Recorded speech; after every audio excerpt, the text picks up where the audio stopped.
আকাশবাণী আগরতলা স্থানীয় সংবাদ পড়ছে চন্দন লেখাপাল। এখনকার বিশেষ বিশেষ খবর হল, প্রধানমন্ত্রী নরেন্দ্র মোদী মৎস্য সম্পদ যোজনায় আজ দেশজুড়ে ১,৫৬৪ কোটি টাকার প্রকল্পের সূচনা করেন। বন্যা পরবর্তী পরিস্থিতিতে আজ বিকেল পর্যন্ত রাজ্যে ৩২৯টি ত্রাণ শিবিরে ১৭,৯৩৯ জন মানুষ রয়েছেন বলে জানা গেছে। উপরাষ্ট্রপতি জগদীপ ধনখড় বলেছেন যে, নারীরা দেশের বৃদ্ধিতে অংশগ্রহণ না করলে ভারত উন্নত হতে পারবে না। প্রধানমন্ত্রী Narendra Modi Paris para Olympic ২০২৪-এ স্বর্ণপদক জয়ী শুটার অবনী লেখারা এবং ব্রোঞ্জ পদক জয়ী শুটার মোনা আগরওয়ালাকে অভিনন্দন জানিয়েছেন। এবারে আসছি বিস্তারিত সংবাদে। মৎস্য উৎপাদনে ভারত সারা বিশ্বে দ্বিতীয় স্থানে রয়েছে। মৎস্য চাষে অধিকতর উন্নয়নের লক্ষ্যে সরকার আজ প্রধানমন্ত্রী মৎস্য সম্পদ যোজনায় দেশ জুড়ে ১,৫৬৪ কোটি টাকার প্রকল্পের সূচনা করেছে। মহারাষ্ট্রের পালঘর থেকে আজ ভার্চুয়ালভাবে দেশব্যাপী বিভিন্ন প্রকল্পের সূচনা করেন প্রধানমন্ত্রী নরেন্দ্র মোদী। এই প্রকল্পগুলির মধ্যে আমবাসা ব্লকের অন্তর্গত কেকমাছড়া গ্রাম পঞ্চায়েতের সুনীল দাসের বাড়িতে গড়ে ওঠা ফ্রেশ ওয়াটার ফিনফিশ হ্যাচারিও রয়েছে।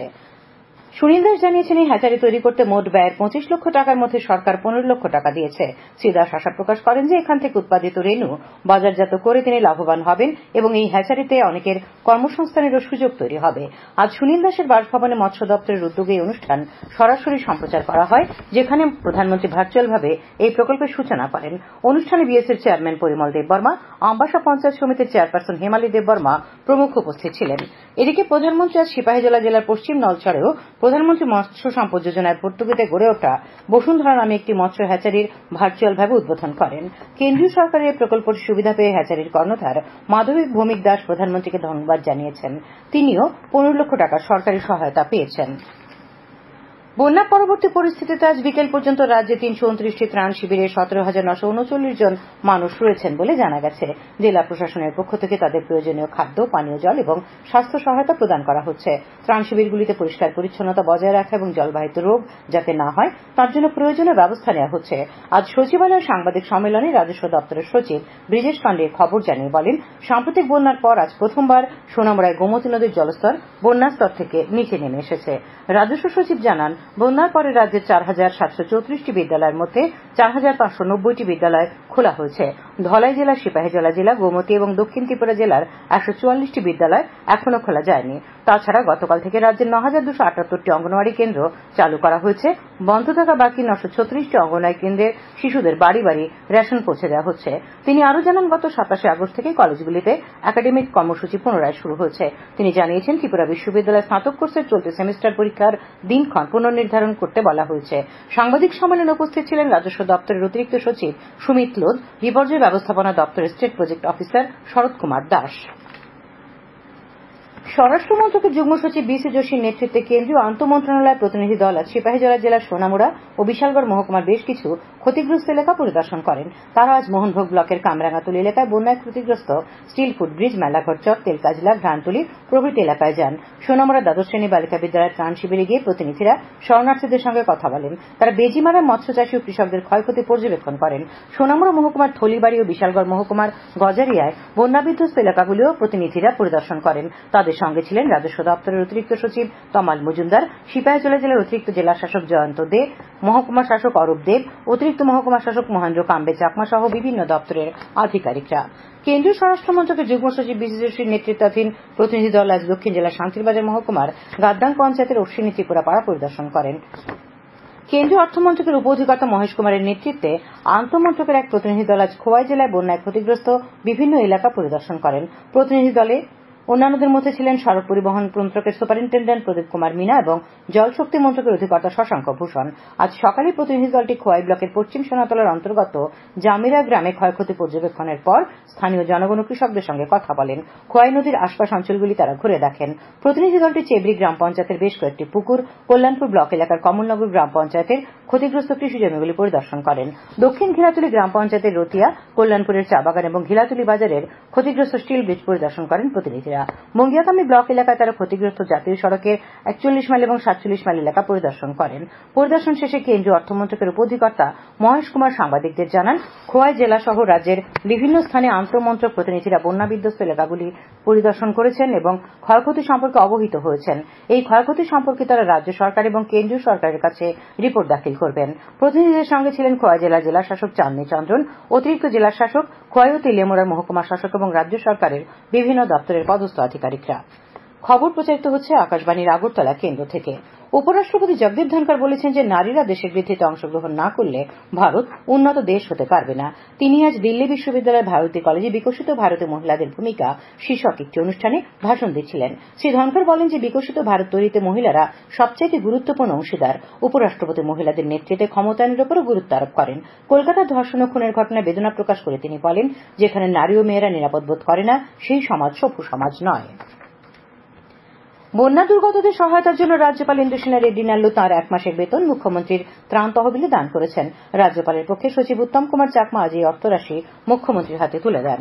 সাংসদ বিপ্লব কুমার দেবের উদ্যোগে আজ আগরতলার দুর্গাচৌমুহনীস্থিত বিটারবন এলাকায় বন্যা দুর্গতদের মধ্যে 600 প্যাকেট খাদ্য সামগ্রী বিতরণ করা হয়। উপস্থিত ছিলেন প্রদেশ বিজেপির সাধারণ সম্পাদিকা পাপিয়া দত্ত। সমবায় মন্ত্রী শুক্লাচরণ নোয়াতিয়ার পৌরোহিত্যে আজ বিলোনিয়ায় দক্ষিণ জেলা শাসকের কার্যালয়ে জেলার বন্যা পরিস্থিতি নিয়ে পর্যালোচনা সভা হয়। বৈঠকে জেলা শাসক স্মিতা মলিমেজ বন্যায় ক্ষয়ক্ষতি এবং বন্যার সময় গৃহীত ব্যবস্থাদি সবিস্তারে তুলে ধরেন। মন্ত্রী পর্যাপ্ত পানীয় জল, বিদ্যুৎ ও বিপর্যয় মোকাবেলা ব্যবস্থাপনায় গুরুত্ব আরোপ করেন। ক্ষতিগ্রস্তদের দ্রুত ক্ষতিপূরণ দেওয়ার উদ্যোগ নিতে প্রশাসনিক আধিকারিকদের নির্দেশ দেন তিনি। বৈঠকে বিরোধী দলনেতা জিতেন্দ্র চৌধুরী আগামী 7 দিনের মধ্যে রাস্তাঘাট মেরামত করে চলাচলের উপযোগী করা, ত্রাণ শিবিরগুলিতে পর্যাপ্ত খাদ্যের ব্যবস্থা করা, ত্রাণ শিবিরে বন্যায় ক্ষতিগ্রস্ত বাড়িঘরগুলিতে ব্লিচিং পাউডার ছড়ানো, যাদের বাড়ি ভেঙে গেছে তাদের বাড়িঘর তৈরি না হওয়া পর্যন্ত তাদের শিবিরে রাখার দাবি জানান। তিনি বন্যা দুর্গতদের বাড়িঘর মেরামতের জন্য এমজিএন রেগা প্রকল্পে কাজের ব্যবস্থা করারও দাবি জানিয়েছেন। বৈঠকে অন্যান্যদের মধ্যে উপস্থিত ছিলেন বিধায়ক প্রমোদ রিয়াং, মাইলাক্রু মগ, দীপঙ্কর সেন, অশোক কুমার মিত্র, জেলা প্রশাসন ও পুলিশের পদস্থ আধিকারিকরা। জিরানী মহকুমায় শান্তি সম্প্রীতি রক্ষা ও জনসাধারণের চলাচলের উপর বিধিনিষেধের সময়সীমা বৃদ্ধি করে পশ্চিম জেলার জেলাশাসক ড বিশাল কুমার একটি বিজ্ঞপ্তি জারি করেছেন।